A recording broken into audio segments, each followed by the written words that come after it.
Once again, we welcome you to Moving Forward with Young Voices. Happy to welcome Maggie Anders back to the program. Maggie, I know you've been on here before, but for those meeting you for the first time, take a moment and tell us a little bit about who you are and what you do.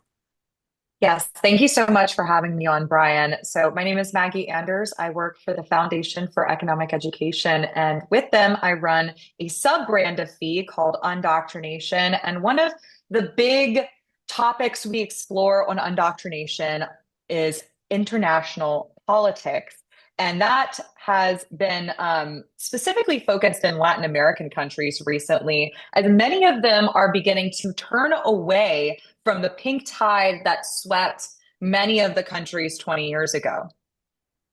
Okay, so I'm going to admit, um, the pink tide escaped me. Give me some background Mhm. on that. Why was it known as the pink tide that swept through So, these countries?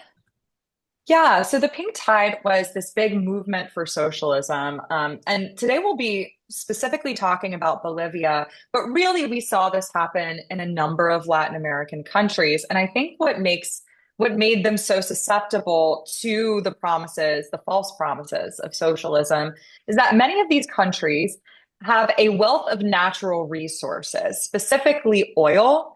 And so for many of them, their fight for independence and for democracy happened not that long ago. And, in the 20th century, many of them fell victim to military dictatorships and just very chaotic political times. But as democracy came to more and more people and things stabilized, a lot of the voters began voting in men of the people, right? And the job of these men of the people was to nationalize the resources. So Mhm. instead of private companies and private industries making money off of the fruits of the land, everyone was going to make money off the fruits of the land, specifically the oil. This happened in Venezuela, as many people are familiar with that story. It also happened in Bolivia.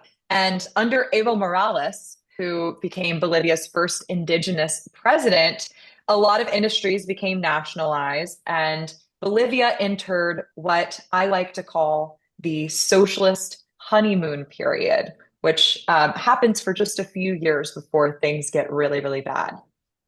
So let's walk through what happened in Bolivia. I mean, we when we go back to Morales, that goes back 20 years, right? hmm Yeah, so Bolivia was under socialist rule for 20 years, and it's a really familiar story. So, a guy, man of the people, gets elected with the false promises of socialism. He's going to bring the money from the oil to the people, and the profits from that are going to fund all of these public works. And that is what happened.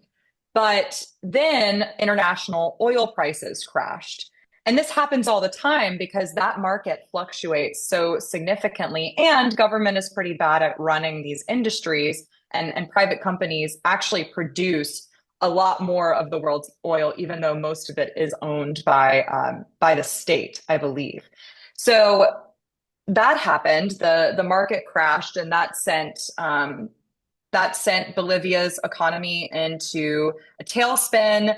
Evo Morales changed the constitution so that he could get reelected again. He tried to run for a fourth time.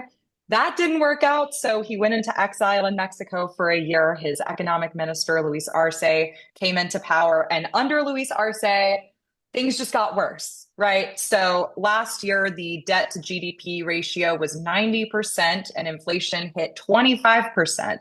Now, for those of us who have been studying Argentina, that doesn't sound so as severe as Argentina, but it is pretty significant. And to combat this rampant inflation, Luis Arce did what any great politician does and put in price controls, which led to shortages of food and other necessities that people needed. And so I was chatting with a friend of mine who lives in Bolivia, who's a student out there, and he said a lot of families had to start, rationing meat, which is not something we're really all that familiar with in the US, but was definitely becoming a reality for people in Bolivia. So it sounds like they got a good object lesson in promises made versus promises realized. Mhm. Talk to me about President-elect Rodrigo Paz. What is the story of this president and the shift that had to take place for Paz to be elected? Right. So Paz was kind of a surprise figure, right? So the first round of elections happened back in August, and Paz was not expected to come out into the top two. He was selling more of a moderate centrist campaign, although certainly a rejection of socialism. But he really knew how to form coalitions and appeal to a lot of people. His slogan was capitalism for all. So he was one of the two front runners to come out of the August election. The other one was named Tuto Quiroga, who was much more of a Malay figure, I would say. He was pushing for hard and fast changes, for that shock therapy that we saw in Argentina, whereas Paz is pushing for more of a slow and methodical approach. And either one is fine because what this really meant, these two guys winning, although neither one won the majority of the vote in the first round, was that the country said enough is enough. We're rejecting socialism. A very large percentage didn't even vote. And there was all of this drama, and I mean reality TV level drama happening behind the scenes between Evo Morales and the two different front runners for the socialist cause. And, rocks were thrown at one of the candidates, and Evo Morales was doing these road blockades to throw the economy into even more of a tailspin and create chaos and to try to ascend again. But ultimately, the country said, we want to live freely, we want to live prosperously, and we don't want crime and chaos to run our country. So obviously, there's some work ahead of Paz's political team as he gets ready to take power. Does it seem like Bolivia is ready for a change from the same old um, tired socialist, policies? Are they Yeah, really ready for something different? it seems so. I mean, the election of Paz over Quiroga definitely signals the country is maybe not so gung ho as Argentina was when they were electing Milei. Um, but that's okay, I think Paz is going to do good things for the country. He's already reopening diplomatic relations with the United States. I believe he's changing the flag, or there was some symbolic piece of Bolivia that he was changing to reflect Bolivia's new path forward. But really, this is the first leader we've seen who is not part of MAS, which was the socialist party in Bolivia, ruling Bolivia. So it's a new landscape, and there's a lot of possibility. There's still a lot of concerns from people who are more free market that Paz is not going to be strong-willed enough.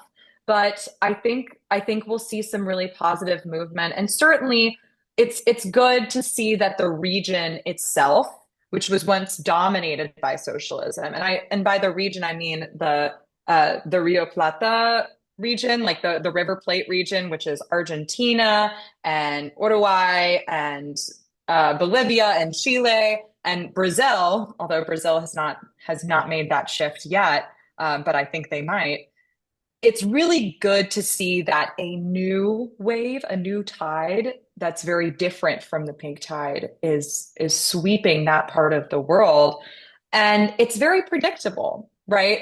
I think the only reason it hasn't happened in Venezuela yet is because of political suppression of the opposition and fraudulent elections. So really this is a big signal from our neighbors down south that socialism doesn't work. And I think Americans should really pay attention.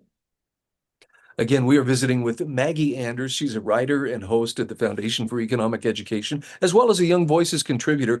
Maggie, where can people find you? Yeah, you can find me on Twitter at Maggie Moda. You can find me on YouTube at Undoctrination, and be sure to check out fee.org for some really awesome articles and videos and all that good stuff.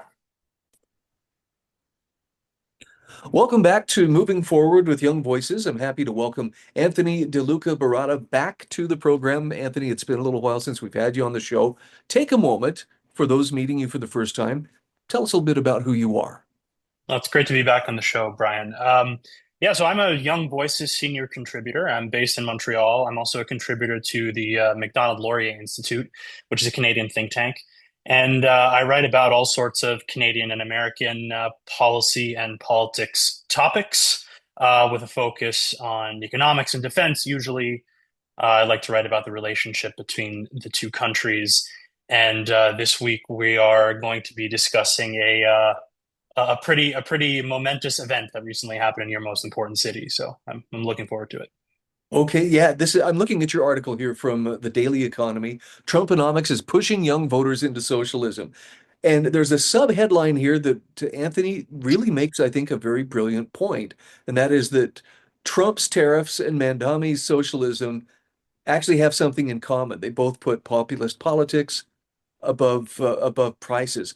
Talk to me Right. about the election of Mandami in New York City on election day. What does that portend? Yeah, well, I mean, there are a few different ways to look at this. I mean, one of the ways is to just take the purely political analysis of what does this mean for Democrats moving forward. I mean, I won't attempt to read the tea leaves too much, but it does seem like the idea that a sort of Bernie Sanders style left-wing populism had died in the 2020s doesn't appear to be the case, and so we'll see moving forward.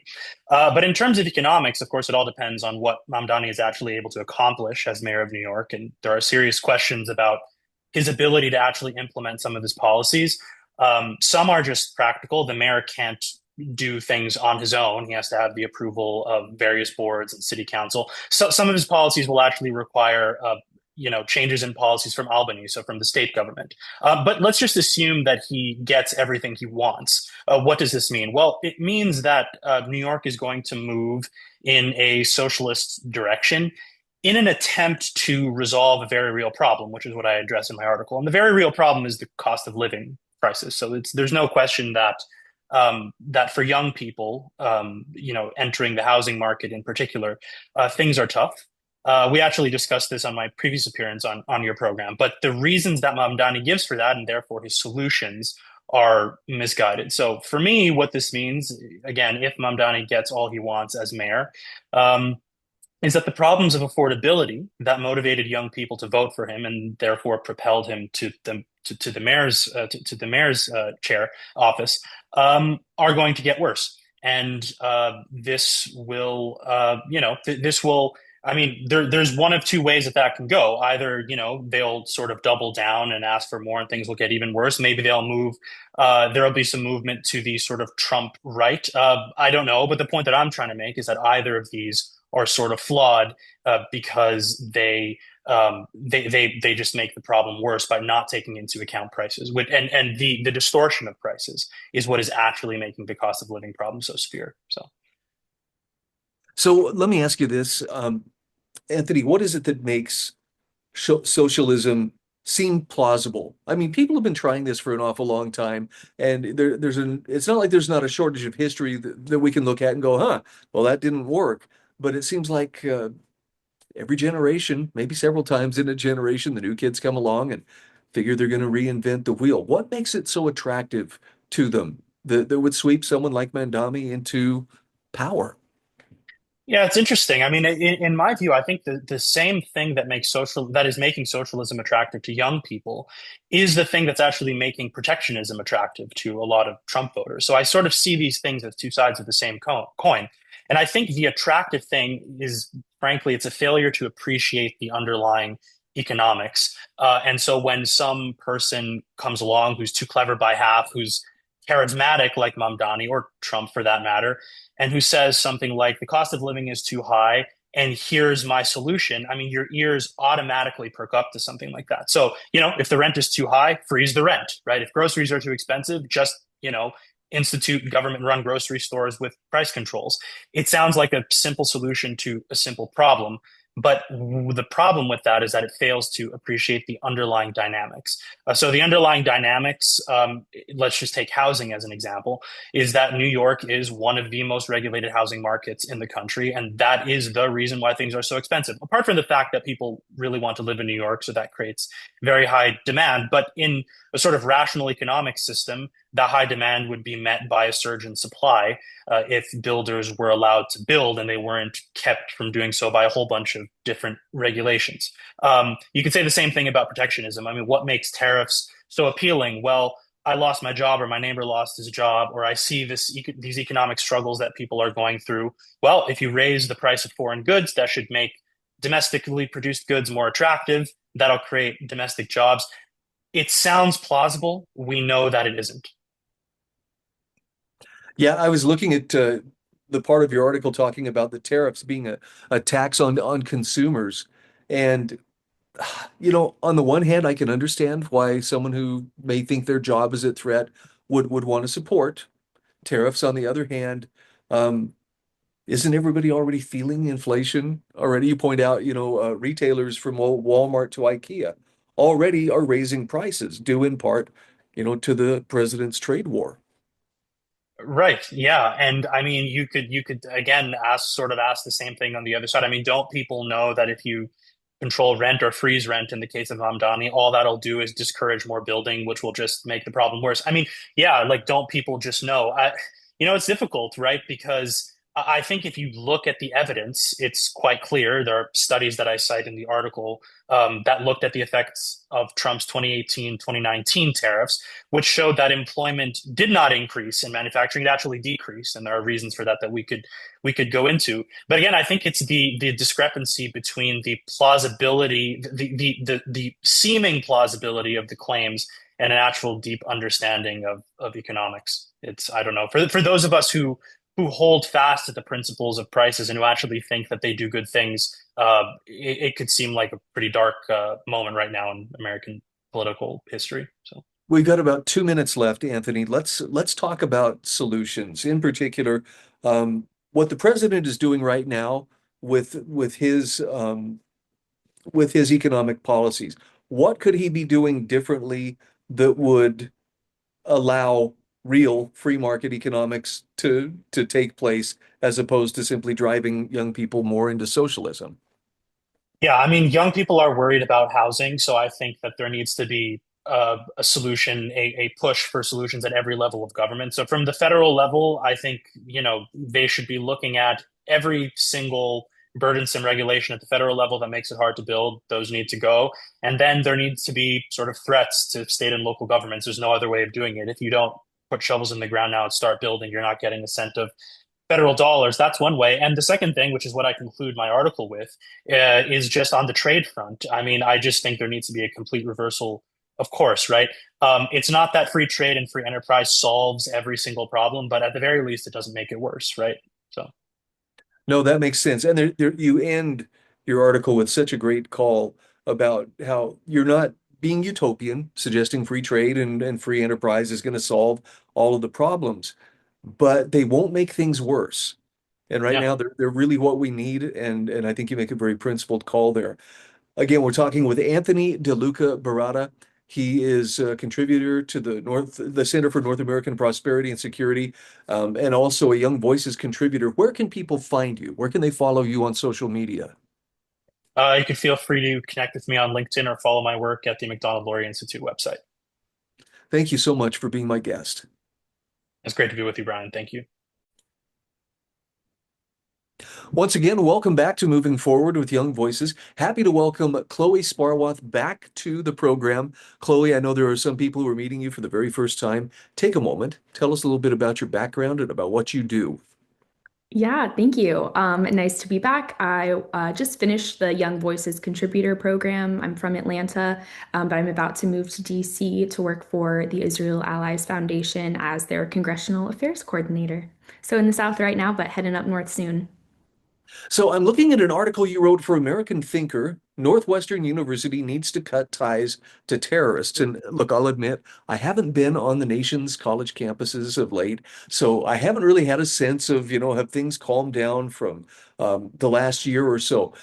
There was a time we had some pretty noisy and in some cases some pretty potentially violent demonstrations taking part. Talk to me about what is going on, particularly at Northwestern University. Does most of this stem from the Israel-Gaza conflict? Um, the main thing that's going on right now, and it's been kind of a controversy for about the past year, is that Northwestern University is employing people who have direct ties to organizations like Hamas and the Palestinian Liberation, or the Popular Front for the Liberation of Palestine, which are both designated terrorist organizations. You could probably guess Hamas is a designated terrorist organization. So there's several professors who have direct ties, such as one had met with Yahya Sinwar, the leader of Hamas and the mastermind behind the October 7th terror attack. And there was another one who worked at a university in Gaza that the IDF later discovered to have, like, it was literally just a location that Hamas was storing. They had tunnels beneath it, storing military stuff. They've had professors who, after the October 7th attacks, either praised them or downplayed what happened. And these are people who are literally teaching at Northwestern University. So it's pretty bad. It's more than political disagreements. It's hiring professors to teach American students who have direct ties to our violent enemies. I was going to say, if this is not a direct attempt to radicalize American students, boy, they're missing a good opportunity.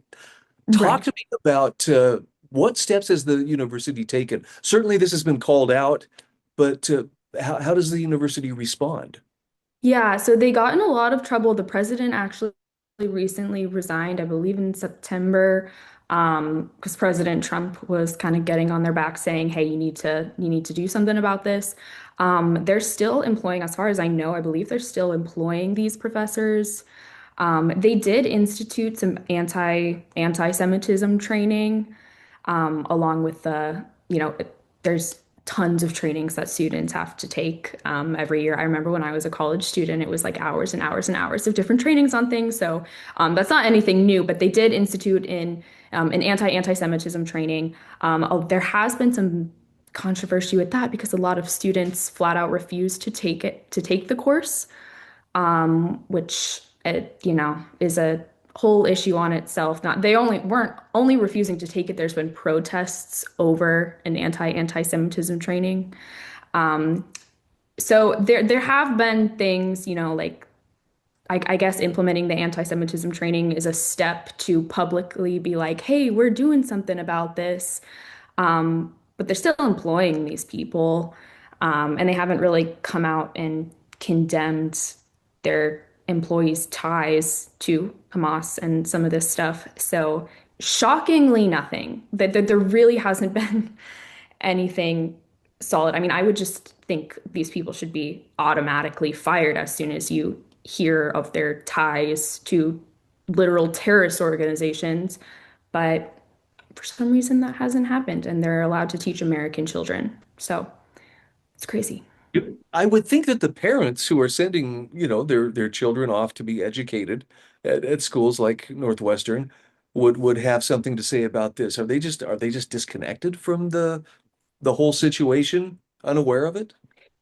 Yeah, I really think parents are. I mean, when you get to college, your parents aren't helping you look through, college courses for the main part. I remember probably some of the only times I talked about professors before I joined a class with my parents was maybe like a history professor that my dad was excited about. But I think parents really just don't know. Because it's not something that in the past, at least I would think this had been a worry in previous decades or generations that parents would have to look up, oh, is my child's professor tied to a terrorist organization? That's not a Right. thought that most parents would think that they would, have an issue that's something that they have to work through, but it is now. So that is one of the main things that I think um, needs to happen from this is parents, if you're paying tuition, you're paying for dorms and stuff, the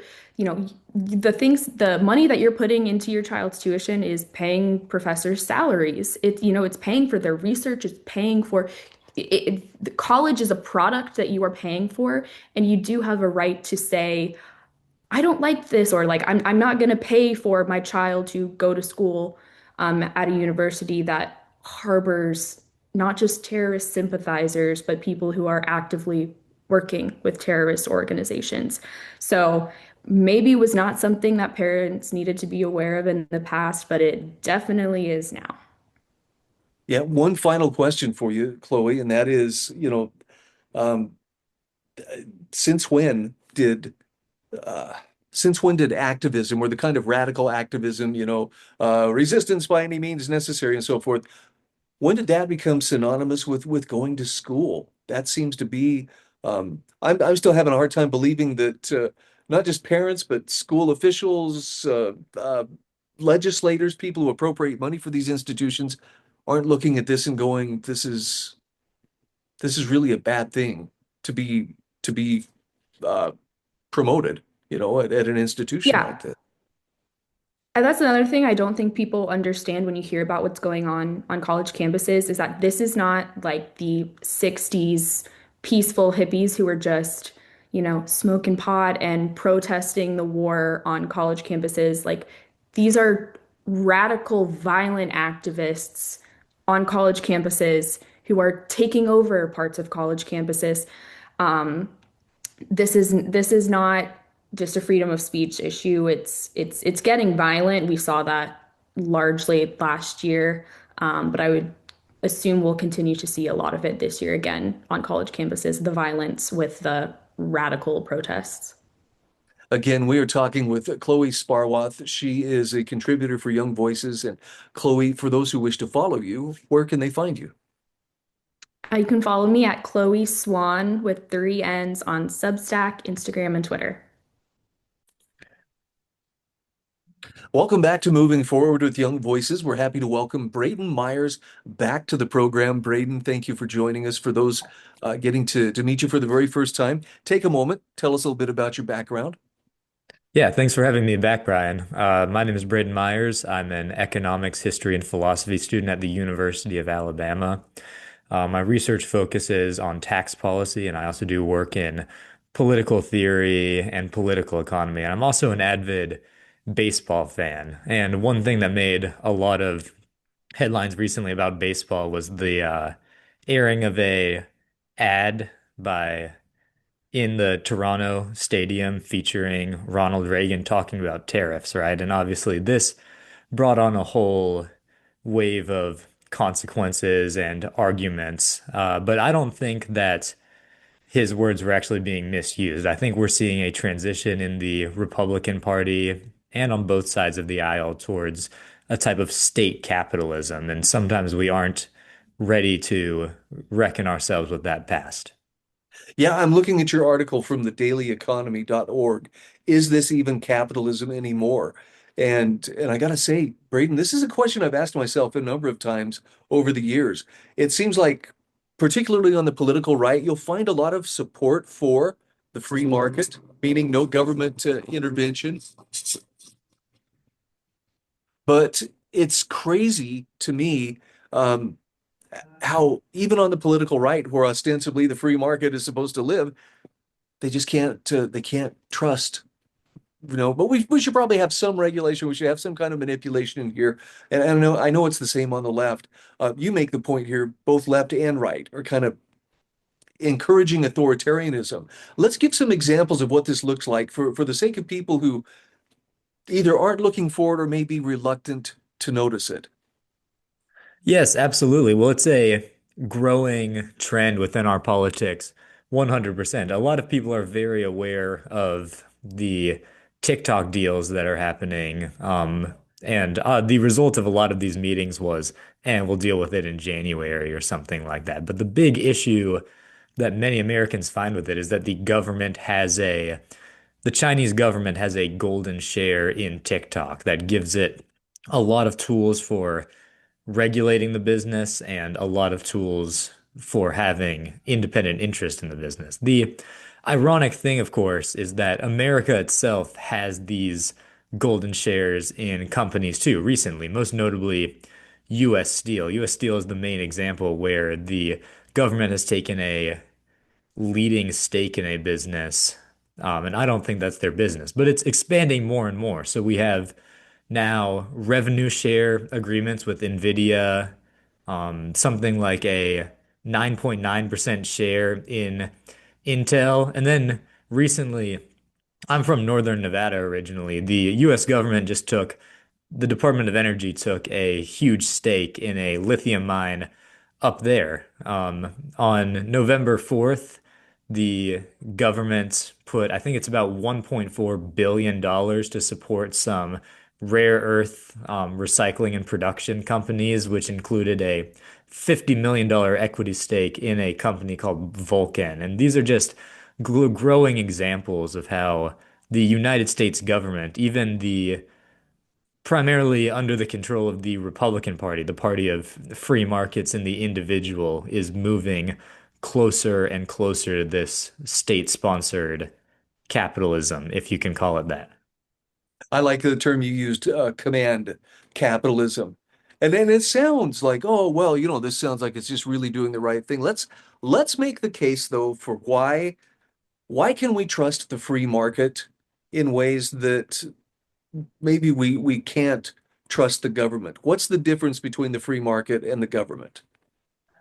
Well, I'll tell you, the issue in this particular case, I don't think is a trusting the government versus trusting the free market. I think the issue we have is the government interfering with the free market. And I think that is the most dangerous combination we face. When the US government is buying shares in Intel, but has a golden share in US Steel or has revenue sharing agreements with NVIDIA, what we are going to see is the US government then making decisions that aren't just about our strategic interest, nor about what is good for the economy, but rather it gives it a new stake and makes it even more profit maximizing and rent seeking than before. So that's the most dangerous combination. As to why I think will be okay if the government keeps its hands off of US Steel or Intel or something of that sort,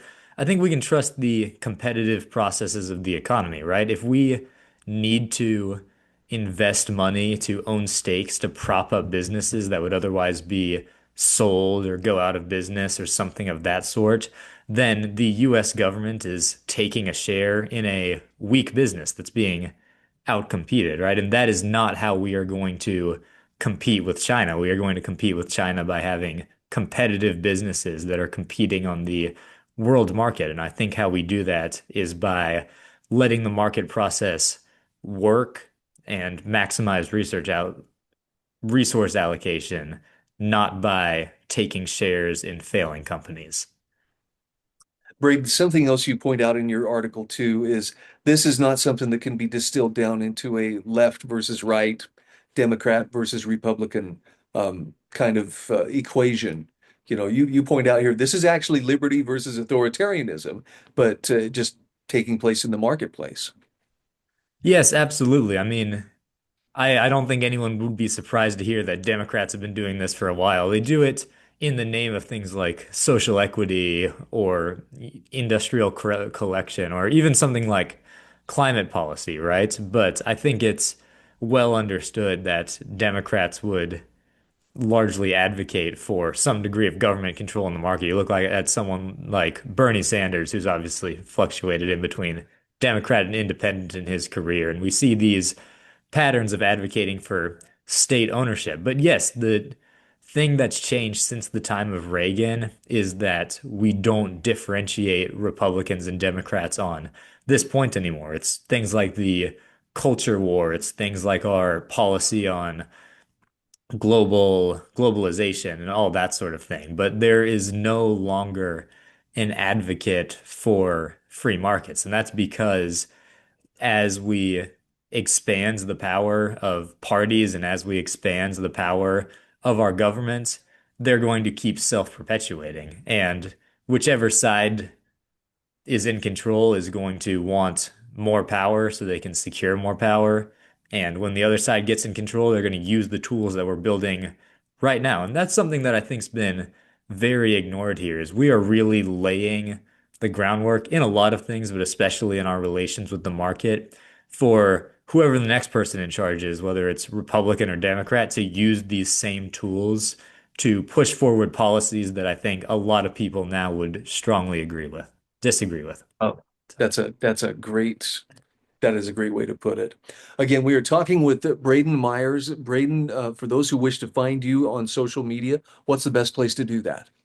The easiest place to find me is probably my Young Voices homepage. That's the best way to keep track of all of my articles and media appearances. I have a LinkedIn. I'd love for people to connect with me. That's probably the best place to find me otherwise. Okay. Thank you so much for joining us. Yeah, thank you again for having me.